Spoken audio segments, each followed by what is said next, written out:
मोहन और गीता दोनों पति पत्नी थे। आज उनकी शादी की पहली सालगिरह थी और मोहन गीता को गिफ्ट के तौर पर एक क्रूज पर घुमाने ले जा रहा था। अरे जल्दी करो ना गीता, लेट हो जाएगा हमें। कितनी देर लगेगी तुम्हें तैयार होने में? तुम तो पहले से इतनी खूबसूरत हो। दोनों तैयार होकर अपनी टैक्सी में बैठ जाते हैं और क्रूज के लिए निकल पड़ते हैं। मोहन, मुझे तो अभी तक यकीन नहीं हो रहा कि हम आखिरकार क्रूज पे जा रहे हैं। क्या तुम्हें पता है कि ये मेरे बचपन का सपना था? आज मैं बहुत खुश हूँ। गीता और मोहन खुशी खुशी क्रूज पे पहुंच जाते हैं और अपने रूम की तरफ चल देते हैं। चलो गीता, सामान रखकर बाहर क्रूज की सैर करने चलते हैं। अरे नहीं नहीं, मुझे अभी थोड़ा और तैयार होना है। तुम चलो ना, मैं आती हूँ। हे भगवान, अभी और तैयार होना है? अच्छा ठीक है, तुम मुझे बाहर मिलना। और यहाँ बहुत सारे कमरे हैं, तो भटकना मत। गीता मोहन की बात सुनकर तैयार होने चली जाती है और मोहन बाहर जाकर क्रूज से समुद्र के नजारे देखने लग जाता है। जब गीता तैयार होकर बाहर आ ही रही थी कि तभी वो रास्ता भटक जाती है। अरे ये क्या, बाहर किस तरफ से जाना है? ये सब कमरे एकदम एक जैसे लग रहे हैं। कुछ भी समझ नहीं आ रहा कि बाहर का दरवाजा कौन सा है। ओह, अब मैं क्या करूं? मोहन सच ही कह रहा था। तभी गीता को एक बड़ा सा दरवाजा दिखाई देता है। गीता उस दरवाजे की तरफ बढ़ती है और अचानक से उसे दरवाजे के पीछे से किसी की आवाज आने लगती है, जैसे बाहर बहुत लोग हों और वहाँ पार्टी चल रही हो। अरे ये दरवाजा इतना बड़ा है और इसके पीछे से किसी की आवाज भी आ रही है। कहीं यही बाहर जाने का रास्ता तो नहीं है? गीता ये सब सोचते हुए उस दरवाजे को खोलने लगती है। अरे ये कितने सारे ताले लगे हैं इस पे, कितना मुश्किल है इसे खोलना। इसे खोलने की कोशिश करती हूँ। गीता बहुत कोशिश करके कई ताले तो खोल देती है और बस अब एक ताला खोलना बचा हुआ था। तभी पीछे से मोहन की आवाज आती है। अरे गीता, ये क्या कर रही हो? ओह, तो तुम यहाँ हो मोहन। अरे मुझे लगा कि ये बाहर जाने का रास्ता है, इसीलिए मैं तब से इसे खोलने में लगी हुई थी। गीता वापस पलटकर उस दरवाजे को देखती है और मन ही मन कुछ सोचने लग जाती है। अरे तुम क्या सोचने में लगी हुई हो? देखो जल्दी चलो, वरना मैं अकेले ही चला जाऊंगा। फिर गीता और मोहन साथ में बाहर चले जाते हैं। दोनों बाहर के नजारे देखने लगते हैं। मोहन गीता को 2-3 बार बुलाता है, मगर गीता तो अपने ख्यालों में खोई हुई थी। ओह माफ करना, मैं कुछ सोच रही थी। क्या सोच रही हो तुम तब से? क्या तुम्हें यहाँ अच्छा नहीं लग रहा है? नहीं नहीं, ऐसी बात नहीं है मोहन। मैं उस दरवाजे के बारे में सोच रही हूँ जहाँ से हम अभी आए हैं। मोहन, मुझे अच्छे से याद है कि उस दरवाजे के पीछे कोई था, और कोई एक नहीं, बहुत सारे लोग। मैंने किसी की आवाज सुनी थी, जैसे वहाँ पार्टी चल रही हो। अरे तो उस बारे में इतना क्या सोचना। हो सकता है उधर से बाहर निकलने का कोई रास्ता हो, या पीछे सचमुच कोई कमरे हो जहाँ पार्टी चल रही हो, और वो पीछे का दरवाजा हो जहाँ से अंदर जाना मना हो। देखो गीता, ये क्रूज शिप बहुत बड़ा है और यहाँ बहुत सारे लोग हैं। तुम भी ना, अब तुम इस ट्रिप को एंजॉय भी करो ना गीता। मैं यहाँ सिर्फ तुम्हारे लिए आया हूँ, और तुम हो कि न जाने किस दरवाजे के बारे में सोचने में लगी हुई हो। हाँ, तुम ठीक कह रहे हो। चलो, अब मैं भी नहीं सोचती कुछ। गीता मोहन की बात मान लेती है और दोनों मिलकर क्रूज पे मजे करते हैं। रात हो जाती है और दोनों बहुत थक जाते हैं। गीता और मोहन अपने कमरे में आ जाते हैं।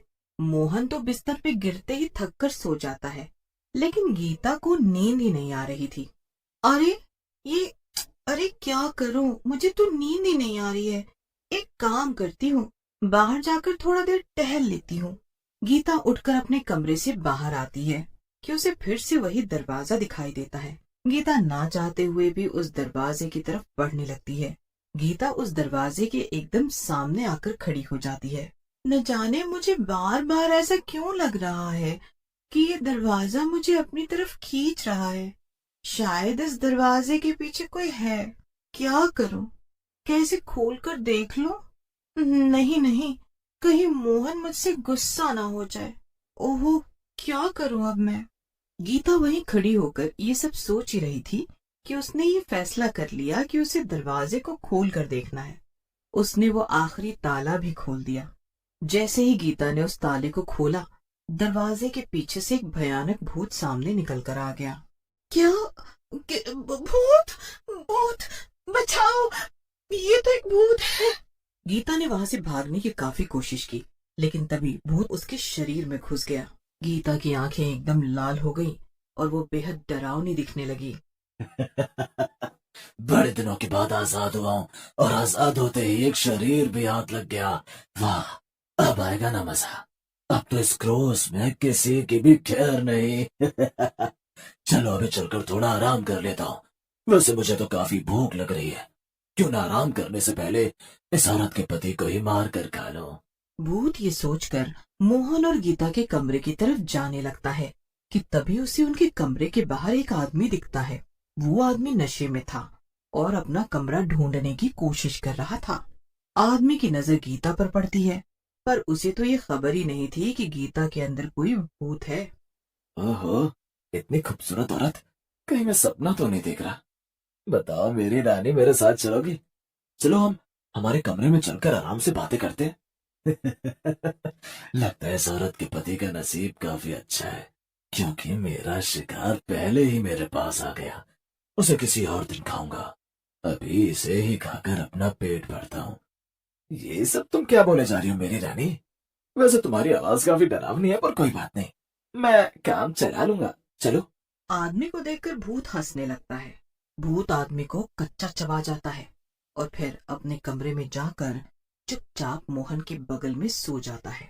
सुबह जब मोहन की नींद खुलती है तो वो देखता है कि गीता उसके बगल में सो तो रही थी, पर उसके शरीर पर और मुंह पर काफी खून लगा था। मोहन देखता है कि उसके कमरे में जमीन पर भी खून था और दरवाजे पर भी। मोहन उठकर दरवाजा खोलता है तो उसके पैरों तले जमीन खिसक जाती है। बाहर कई लोग खड़े थे और वहां हर तरफ बस खून ही खून था और आदमी की सिर्फ कटी हुई टांगे वहां पड़ी थी। ऐसा लग रहा था कि मानो किसी ने उसके बाकी के शरीर को कच्चा चबा लिया हो। अरे आखिर ये सब हो क्या रहा है? अरे एक औरत ने इस आदमी को कच्चा चबा लिया और वो तुम्हारे कमरे के अंदर गई थी। यहाँ पर काम करने वाले लोगों को जब ये आदमी की टांग यहाँ मिली तो उन्होंने सीसीटीवी कैमरा चेक किया। ये सब क्या कह रहे हो तुम? मेरे कमरे में तो मेरी बीवी है गीता, बस, और ये सब वो कभी नहीं कर सकती। अरे वो इतनी मासूम है। अरे हम सब ने देखा है उसने किस तरह इस आदमी को कच्चा चबाकर खाया, और देखो तुम्हारे कमरे में भी खून है। तभी गीता यानी कि उसके अंदर मौजूद भूत शोर सुनकर उठ जाता है और वो बाहर आ जाता है। गीता बेहद डरावनी लग रही थी। उसके शरीर और मुंह पर खून के धब्बे थे और उसकी आंखें एकदम लाल हो गई थीं। वो डरावनी आवाज में कहती है, अरे ये सब क्या हो रहा है? किसने मेरी नींद खराब की? किसकी इतनी हिम्मत? गीता, ये तुम ऐसे बात क्यों कर रही हो? तुम्हारे गले को क्या हुआ? मैं कोई गीता वीता नहीं हूँ, मैं भूत हूँ और मैं तुम सबको ऐसे ही चबा कर खा जाऊंगा जैसे मैंने उस आदमी को खाया था। तभी अचानक से क्रूज में काम करने वाले दो लोग आते हैं और वो पीछे से गीता को एक रस्सी से बांध देते हैं, पर वो दोनों आदमी नहीं रुकते और भूत को रस्सी से ही खींचते हुए उसी कमरे में वापस ले जाते हैं जहां से गीता ने भूत को बाहर निकाला था। वो दोनों आदमी भूत को रस्सी के सहारे अंदर फेंक कर बाहर फिर से उतने ही ताले लगा देते हैं। पीछे से मोहन भागा भागा वहां आ जाता है। अरे तुम दोनों ये क्या कर रहे हो? वो मेरी बीवी है, तुमने उसे उस दरवाजे के पीछे क्यों बंद किया भला? आखिर यहाँ हो क्या रहा है? मुझे तो कुछ भी समझ नहीं आ रहा। सर वो भूत बहुत समय से इस कमरे में बंद था, मगर जब हमने कल रात सीसीटीवी कैमरे की रिकॉर्डिंग देखी तो पता चला कि आपकी बीवी ने दरवाजा खोल दिया था और वो भूत बाहर निकल कर आया था। बाहर निकलते वो आपकी बीवी के शरीर में घुस गया।